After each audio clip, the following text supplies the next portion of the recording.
వాళ్ళు ఇంకా రాలేదు సార్ అక్కడ ఉన్నారు సార్.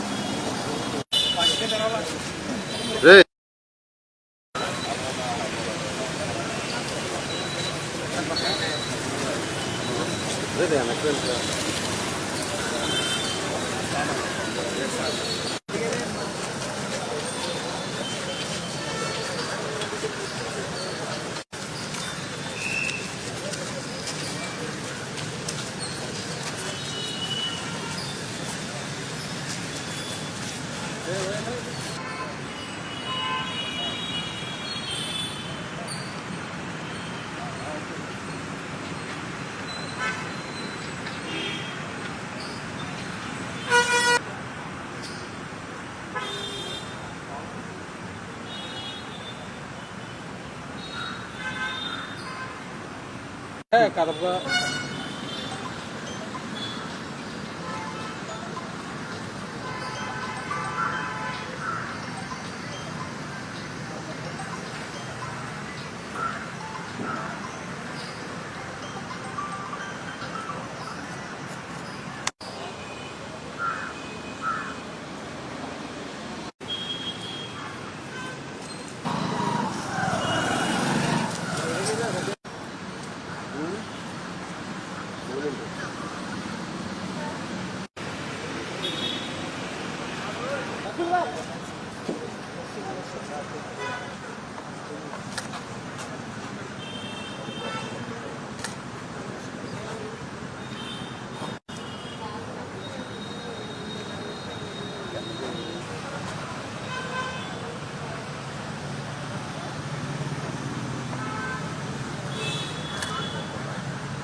ద్వారకానాథ్ రెడ్డి ఎమ్మెల్యే ద్వారకానాథ్ రెడ్డి గారు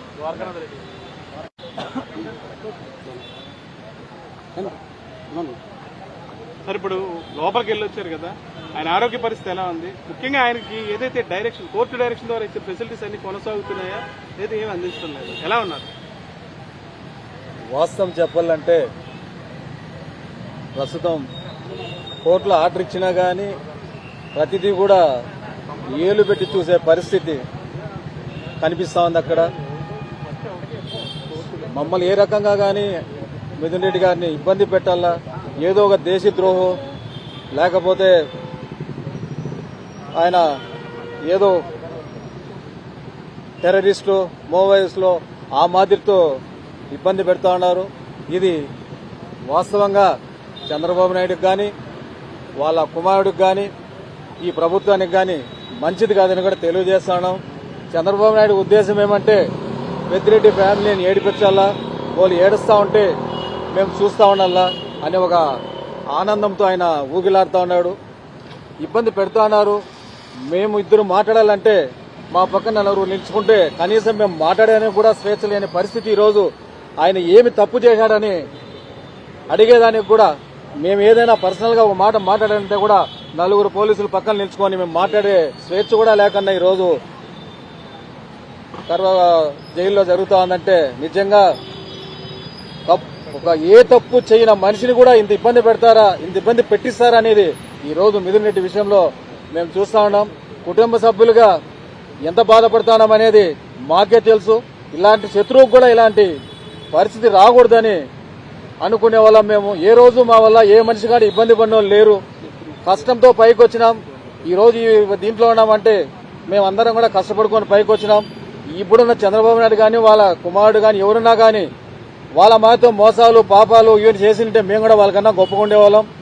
కష్టపడి పైకి వచ్చిన దానికి కష్టంతో ఉన్న నిక్కచ్చిగా ఉన్న దానికి ఈ రోజు భగవంతుడు ఏదైతే మా మీద కచ్చి సాధిస్తున్నారో వాళ్ళందరినీ కూడా భగవంతుడు చూస్తాడనేది కూడా గ్యారెంటీ.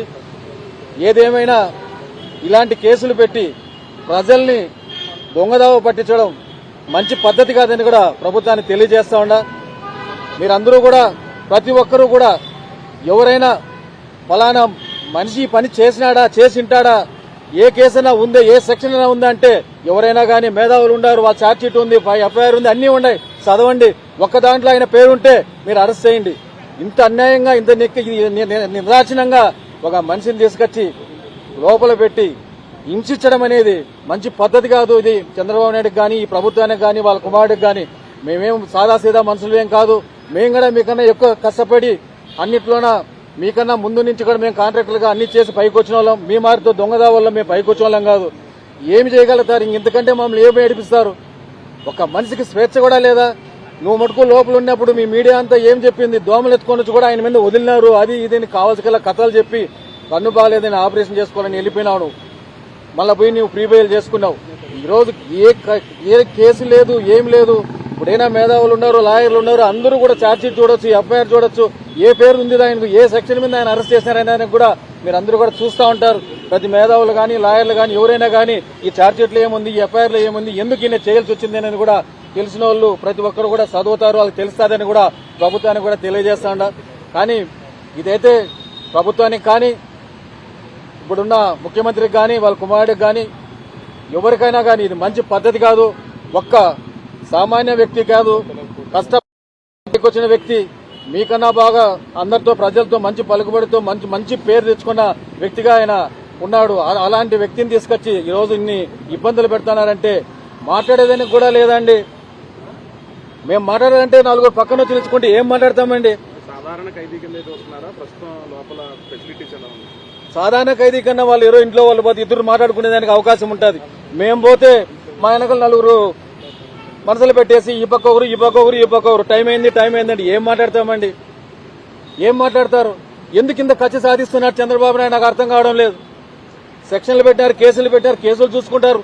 ప్రభుత్వం ఏ రకంగా చేయాలి ఆ రకంగా చేయాలి. కానీ ప్రతిదీ మేము కోర్టు నుంచి ఆర్డర్ తెచ్చుకుంటే కూడా ఈ ఆర్డర్ మాకు రాలేదు, ఆడ ఇంప్లిమెంట్ కాలేదు, మాకు చేరలేదు, పట్టలేదని వీళ్ళు మాట్లాడుతూ ఉంటే చాలా బాధాకరంగా ఉంది. ఈ మాదిరితో చేయడం చంద్రబాబు నాయుడు కానీ వాళ్ళ కుమారుని తగదు. ఈ భగవంతుడు ఉన్నాడు, భగవంతుడు చూసుకుంటాడు. మేము ఏదైనా కానీ ఖచ్చితంగా నిలుచుకుంటాం. ఇదే పరిస్థితి నీకు కూడా వస్తుంది, భగవంతుడు చూస్తాడు. ఖచ్చితంగా దీనికి వడ్డీగా 10 రెట్లు కూడా చేసే పరిస్థితి ఉంటుంది. ఫస్ట్ నుంచి కూడా చంద్రబాబు నాయుడు ప్రభుత్వం వచ్చిన రోజు నుంచి మదనపల్లి 4 పేపర్లు కాల్చి ఇమీడియట్ గా డీజీకి ఫోన్ చేసి హెలికాప్టర్లో మదనపల్లికి పంపించినారు. ఏదో ఒక కేసు పెట్టాలి, పెద్దిరెడ్డి రామచంద్రారెడ్డి అరెస్ట్ చేయాలి. ఏమన్నా దొరికిందా అండి? ఏమన్నా దొరికిందా? మీకు ఒక ఆధారం దొరికిందా? లేదు, ఏమీ లేదు. సంవత్సరం నుంచి దాని మీద తిప్పి హెలికాప్టర్ పెట్టినారు, అన్ని చేసినారు, ఏమీ దొరకలేదు. ఏదో ఒకటి చేయాలి, ఏదో ఒక కేసు పెట్టాలి, పెద్దిరెడ్డి రామచంద్రారెడ్డి లోపల పెట్టాలి, వాళ్ళ కొడుకుని పెట్టాలి, వాళ్ళ కుటుంబాన్ని ఏడిపించాలి. ఆ ఒక్క పద్ధతి తప్ప ఇంకోట్లేదు. ఏమైపోయిందని నువ్వు హెలికాప్టర్లో పోయినా, మీ డీజీ పోయినాడు, ఏమైందో మదనపల్లి కేసు? ఎందుకు చేయలేకపోయినారు? ఎందుకు బయట తీయలేకపోయినారు? ఇది కూడా అలాంటిది ఏదో ఒకటి పెట్టాలని మమ్మల్ని ఇబ్బంది పెట్టాలని ఉద్దేశం తప్ప ఇంకోటి లేనే లేదు. ఏ సెక్షన్ మీద అతను అరెస్ట్ చేసినారు, ఏ ఉంది దాంట్లో అరెస్ట్ చేసినారు, ఏం తప్పు చేసినా అరెస్ట్ చేసినారు ప్రతి ఒక్కరికి తెలుస్తుంది కదా. మీకు చెప్పడమే కాదు కదా, ప్రతి ఒక్క లాయర్లు దాని గురించి తెలిసిన వాళ్ళు అందరూ చూస్తారు కదా, వాళ్ళకి తెలుస్తుంది కదా. మనమంటే ఏదో చెప్పేది కాదు, అడిగే అవకాశం కూడా నీకు హెల్త్ బాగాలేదంటే బాగుండదు కదండి. మేము మాట్లాడేది కూడా మంచి పద్ధతి కాదు. ఆడ 100 మందిలో నేను నీకు హెల్త్ బాగుందా బాగాలేదా, బాగా చూస్తారా బాగా చూస్తానే తెలుస్తా ఉంది. బాధ అనిపిస్తుంది.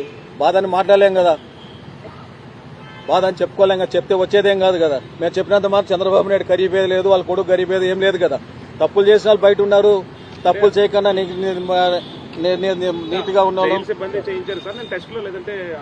ఒక విధ్వంసకరమైనటువంటి పరిపాలన ఈ సంవత్సరంన్నరగా పరిపాలన సాగుతూ ఉంది.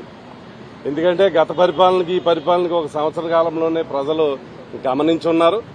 ఒక మిథున్ రెడ్డి గారిని అది ఇంకొక నాయకుడిని జైలు పెట్టినందుకు మాత్రాన మీరు వైఎస్ఆర్ కాంగ్రెస్ పార్టీని అనదొక్కలేరు. ఎందుకనంటే ఇవాళ ప్రతి ఒక్కరు కూడా చైతన్యవంతులయ్యారు. ఈ కేసులు ఎందుకు పెడతా ఉన్నారు, ఏమీ ప్రమేయం ఉందని పెడతా ఉన్నారు, ప్రతి ఒక్కరు కూడా గమనిస్తూ ఉన్నారు. ఇవాళ ప్రతి ఒక్కరూ కూడా వైఎస్ఆర్ పార్టీ పరంగా మిథున్ రెడ్డి గారి అరెస్టును తీవ్రంగా ఖండిస్తా ఉన్నాం. ఎందుకంటే అన్యాయంగా ప్రమేయం లేనటువంటి వ్యక్తుల్ని ఇలా మీరు ఎవరన్నా మాట్లాడితే నాలుగు కోస్తానంటాం, జైల్లో పెడతానంటాం.